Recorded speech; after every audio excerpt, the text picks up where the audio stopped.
बहुत बड़ी खबर, महाराष्ट्र में नई सरकार बन चुकी है। शिंदे ने सीएम पद की शपथ ले ली है। देवेंद्र फडणवीस उप मुख्यमंत्री बने हैं और प्रधानमंत्री नरेंद्र मोदी ने शिंदे और फडणवीस को बधाई दी है। प्रधानमंत्री नरेंद्र मोदी ने फोन पर बधाई दी शिंदे और फडणवीस को, सीएम और डिप्टी सीएम बनने की बधाई दी है।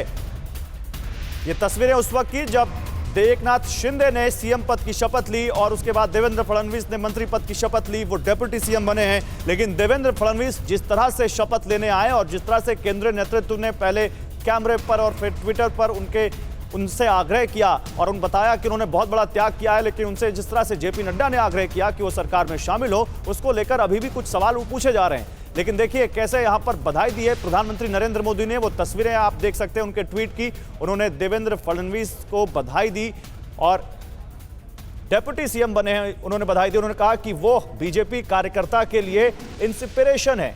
उन्होंने बताया कि वो कैसे बीजेपी कार्यकर्ताओं को एक यहां पर उदाहरण पेश करते हुए उनके सामने उनका अनुभव इस सरकार के लिए बहुत अहम होगा। और उन्होंने कहा कि मैं निश्चित हूं कि इससे महाराष्ट्र की जो ग्रोथ है, जो महाराष्ट्र का जो विकास है, वो आगे और बहुत तेजी से बढ़ेगा। ये ट्वीट किया यहां पर प्रधानमंत्री नरेंद्र मोदी ने। देवेंद्र फडणवीस की तारीफ की उन्होंने कहा कि उन्होंने जो आज फैसला लिया है, जिस तरह से आज वो डिप्टी सीएम बने हैं, ये सभी बीजेपी कार्यकर्ताओं के लिए एक उदाहरण है। उन्होंने आज सभी बीजेपी कार्यकर्ताओं के सामने एक मिसाल पेश की है। वो एक इंस्पिरेशन है सभी के लिए। और उनका ये भी कहना कि देवेंद्र फडणवीस का अनुभव और उनके पास जो एक्सपर्टीज है वो इस सरकार के लिए एक असेट की तरह, एक संपत्ति की तरह है, बहुत अहम है। और ये आगे महाराष्ट्र की जो ग्रोथ ट्रैजेक्टरी है, जो विकास का पहिया है, उसको और तेजी से आगे लेकर जाएगा।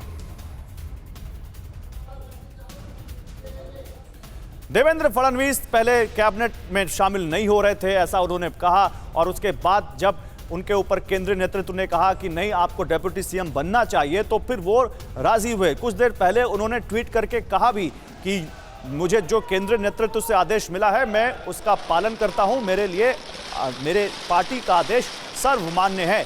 दो तस्वीरें हम आपको दिखा रहे हैं। एक तरफ जब शपथ ग्रहण समारोह हो रहा था और जब एकनाथ शिंदे सीएम पद की शपथ ले रहे थे, और दूसरी तरफ ठाणे में जाहिर सी बात है उनके समर्थकों में जबरदस्त जोश, उत्साह, जश्न का माहौल, आतिशबाजी कर रहे थे वो, ढोल नगाड़ों की धुन पर नाचते हुए और जीत का सिंबल दिखाते हुए, विक्ट्री सिंबल दिखाते हुए।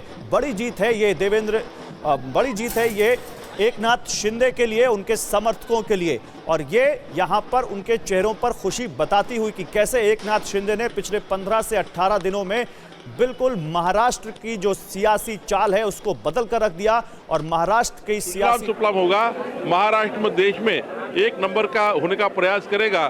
दोनों ही अच्छे कार्यकर्ता है, अच्छे नेता है। मुझे लगता है अच्छी जोड़ी इस महाराष्ट्र को मिली है। सर, एक बात समझ में नहीं आ रही है सबको कि 120 संख्या बल होने के बाद आप लोगों ने 50 संख्या बल वाले को सीएम बनाया। देखिए, जब स्वर्गीय बाला साहब ठाकरे जी के हिंदुत्व का जो एजेंडा है वो आगे रहना चाहिए। ये महाराष्ट्र स्वर्गीय बाला साहब ठाकरे को समर्पित है। उसी उनका आदर्श आइडियोलॉजी जब उनके ही बेटे तोड़ते हैं, उनका ही परिवार तोड़ता है, तो एकनाथ शिंदे जैसा एक कार्यकर्ता खड़ा होता है, वो बाहर निकलता है और कहता है कि स्वर्गीय बाला साहब ठाकरे जी का हिंदुत्व हम आगे लेके जाएंगे।